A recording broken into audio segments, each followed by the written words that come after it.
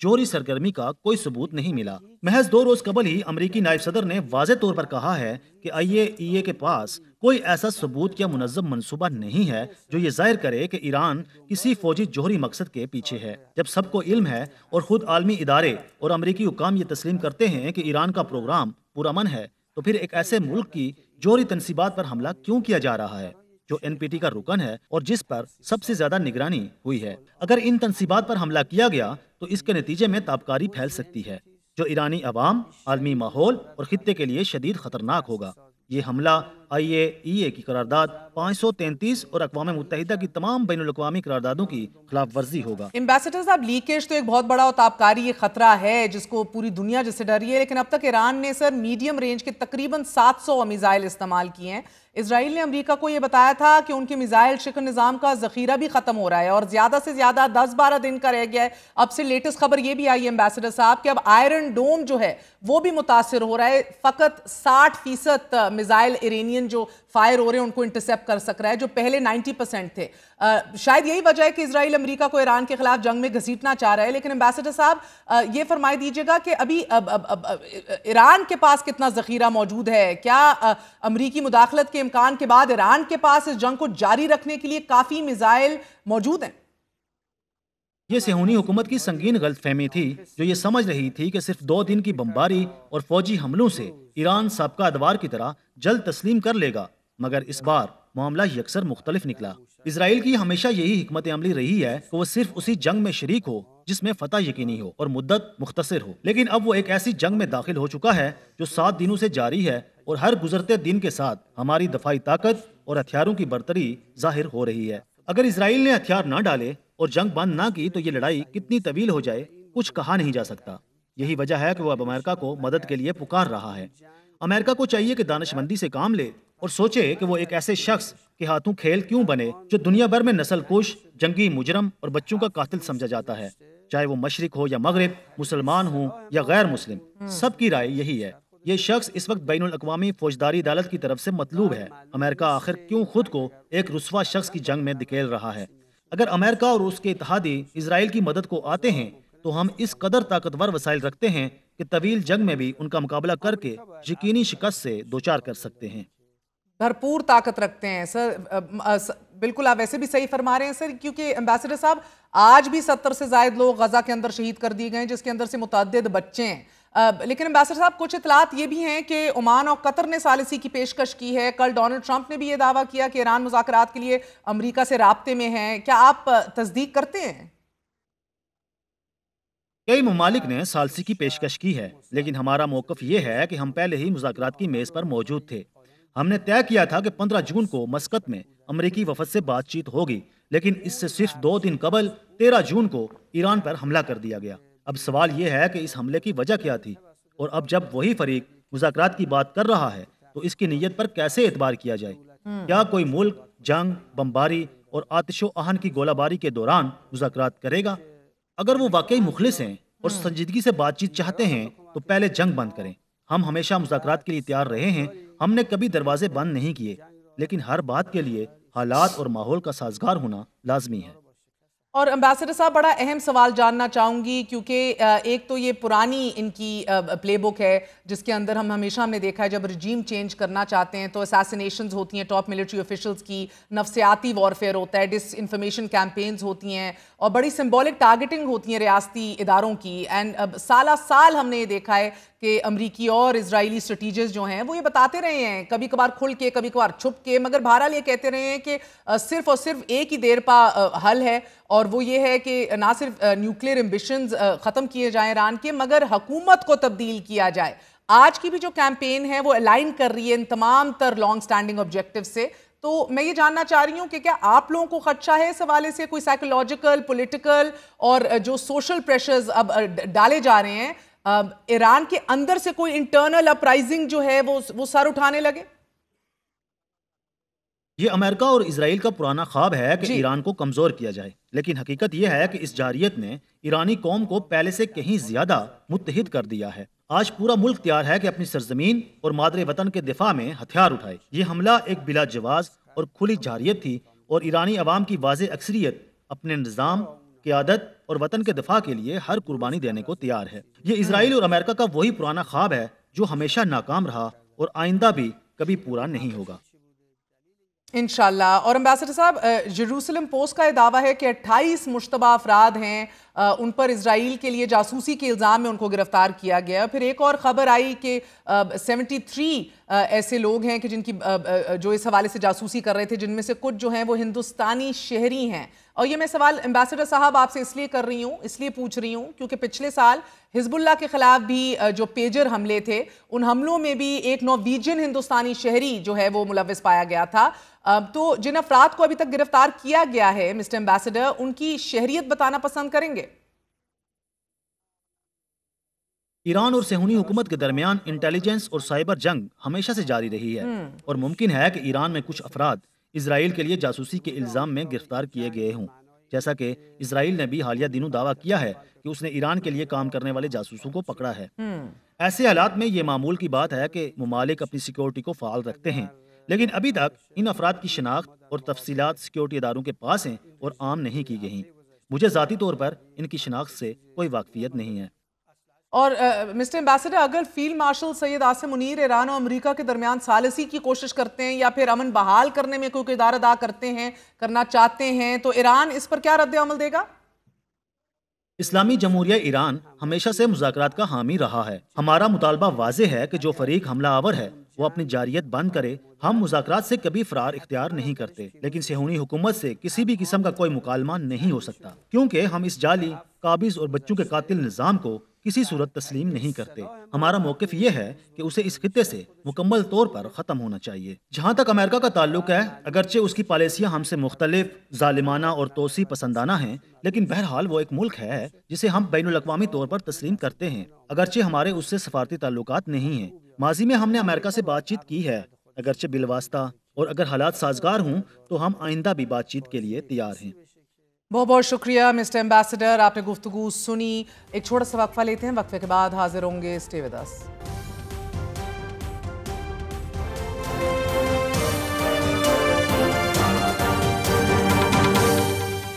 واپس آنے کا شکریہ۔ تازہ ترین خبروں سے آپ کو آگاہ کر رہے ہیں، اور آج ایران کا یہ کہنا ہے کہ غیر ضروری اہمیت کی حامل یہ رات ہوگی۔ ہمارے ساتھ لیلا ہاتوم موجود ہیں، مڈل ایسٹ ایکسپرٹ ہیں، ایڈیٹر ان چیف ہیں مینا انسینسرڈ کی، وار رپورٹر ہیں۔ لیلا، بہت بہت شکریہ ساتھ دینے کا۔ ایران تو کہہ رہا ہے کہ وہ سرنڈر نہیں کرے گا، جبکہ ڈونلڈ ٹرمپ کا یہ کہنا ہے کہ اگلا ہفتہ بہت ڈیسائسو ہو سکتا ہے، اور maybe even less than a week he says. مجھے یہ بتائیے گا، کیا فقط یہی وقت ہے؟ a lot of experts are thinking کہ اس ویکنڈ تک اٹیک بھی ہو سکتا ہے، but is this the only window for diplomacy؟ یا اب آپ کو لگ رہا ہے کہ امریکہ نے اسٹرائک کرنا ہی کرنا ہے؟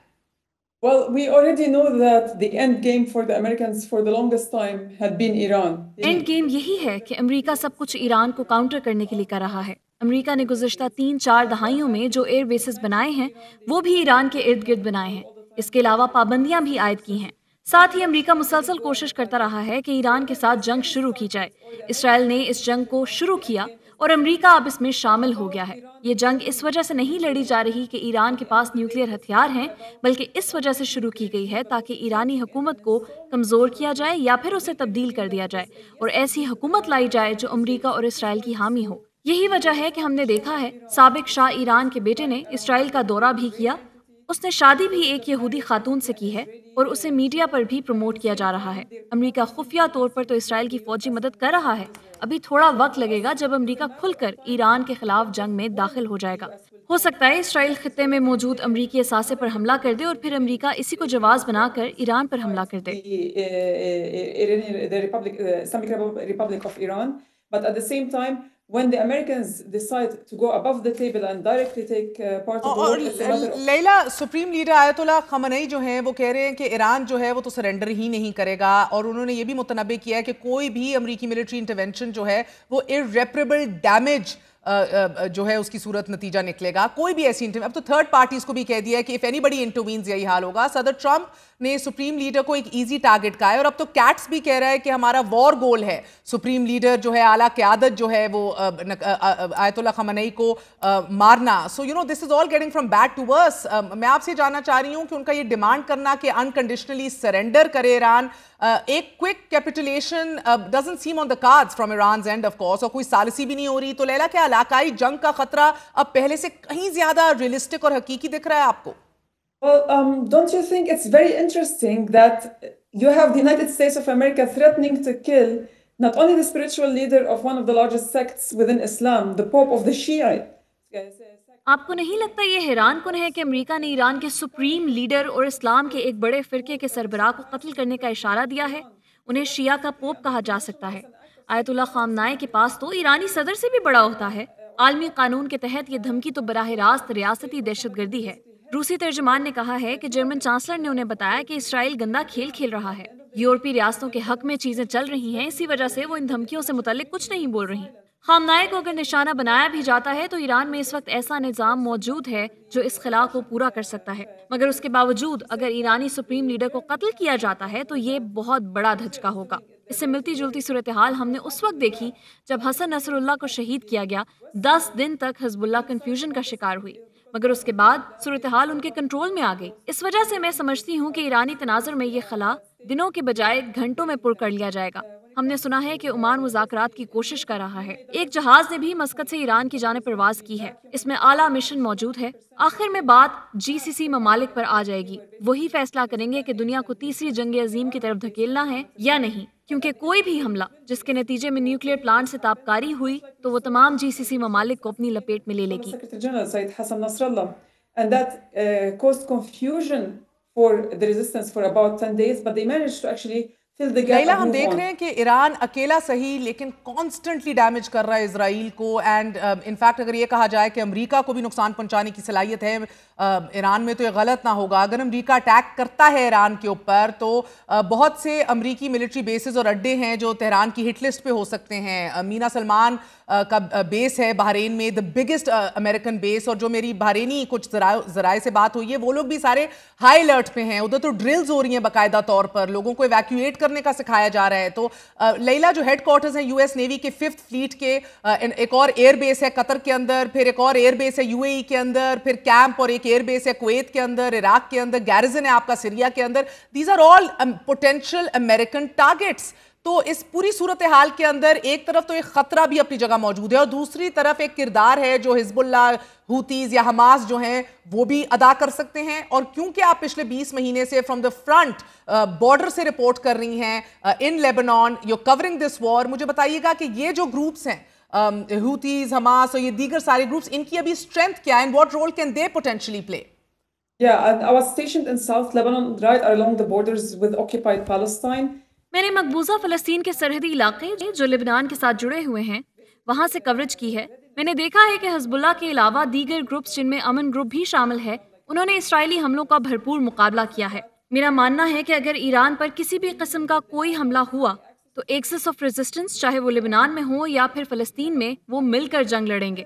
ہمیں معلوم ہے کہ اگر امریکہ براہ راست ایران پر حملہ کرتا ہے تو اس کا مطلب ہوگا کہ دیگر ممالک بھی اس جنگ میں شریک ہو جائیں گے, جو تیسری جنگ عظیم کا آغاز ہوگا. تمام ریڈ لائنز کو پس پشت ڈال دیا جائے گا اور وہ خطے میں موجود امریکہ, اسرائیلی اور ان ممالک کے اثاثوں کو نشانہ بنانا شروع کر دیں گے جو اسرائیل کے ساتھ کھڑے ہوں گے. مثال کے طور پر برطانیہ نے بھی اسرائیل کو مدد فراہم کرنے کا بیان دیا ہے. کہا ہے کہ ہم جنگی جہاز اسرائیل بھیجیں گے. اس کا مطلب ہے کہ برطانیہ اس جنگ کے لیے تیاری کر رہا ہے. روس نے بھی واضح طور پر کہا ہے کہ امریکہ اسرائیل کی مدد کر رہا ہے. روس نے کہا ہے کہ ان پر لازم نہیں کہ وہ ایران کے ساتھ مل کر لڑیں.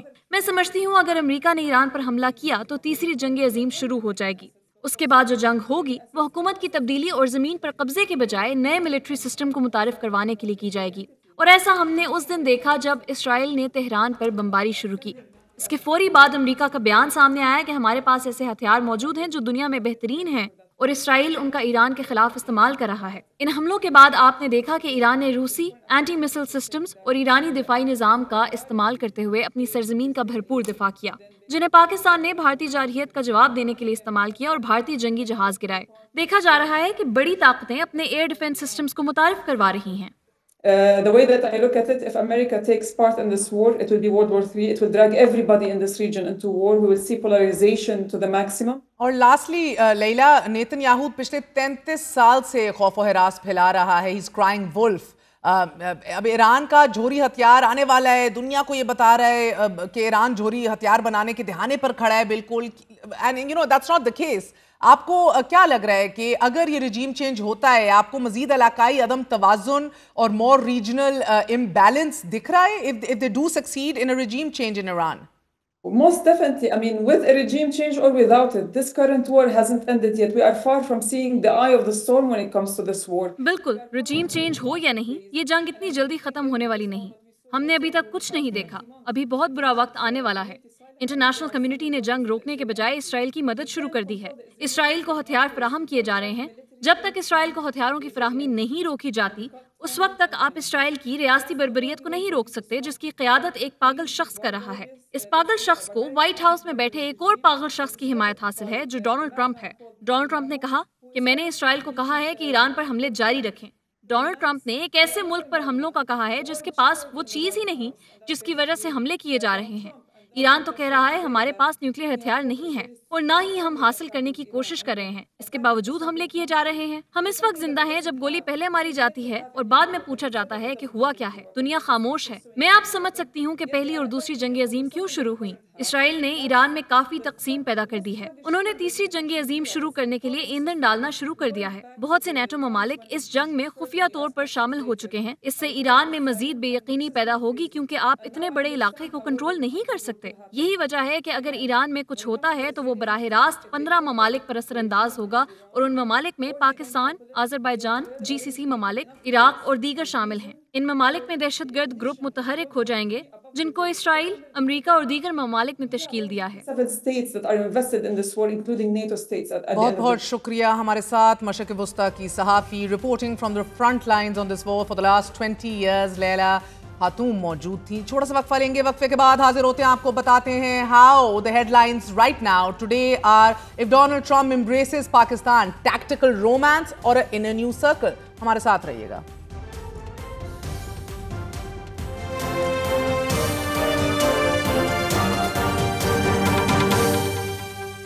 A little bit of domestic news for the moment. Supreme court کے آئینی بینچ نے ججز تعیناتی کیس میں 5 ججز کی درخواستیں مسترد کرتے ہوئے 3 ججز کا اسلام آباد ہائی کورٹ میں تبادلہ آئینی اور قانونی قرار دے دیا ہے. عدالت عظمیٰ نے 3-2 کے تناسب سے مختصر فیصلہ سنایا اور آئینی بینچ کے 2 اقلیتی ججز نے فیصلے سے اختلاف کرتے ہوئے اختلافی نوٹ جاری کر دیا ہے. ناظرین, اس میں صدارتی نوٹیفیکیشن کو غیر آئینی قرار دیتے ہوئے درخواستیں منظور کرنے کی سفارش کر دی گئی ہے. سپریم کورٹ کے 5 رکنی آئینی بینچ نے اکثریتی فیصلے میں کہا ہے کہ صدر پاکستان کو آرٹیکل 200 کے تحت ہائی کورٹ کے جج کو ایک عدالت سے دوسری عدالت منتقل کرنے کا اختیار حاصل ہے, اور یہ اختیار آرٹیکل 175 کے تحت ججوں کی تقرری سے بالکل الگ ہے. آئین کے دونوں آرٹیکلز ایک دوسرے کو کالعدم نہیں کرتے, اس لیے منتقلی کو تقرری سمجھنا آئین کی روح کے منافی ہے. عدالت نے اپنے فیصلے میں کہا ہے کہ اگر یہ فرض کر لیا جائے کہ تمام عہدے صرف جوڈیشل کمیشن آف پاکستان کے ذریعے ہی پر کیے جائیں گے تو یہ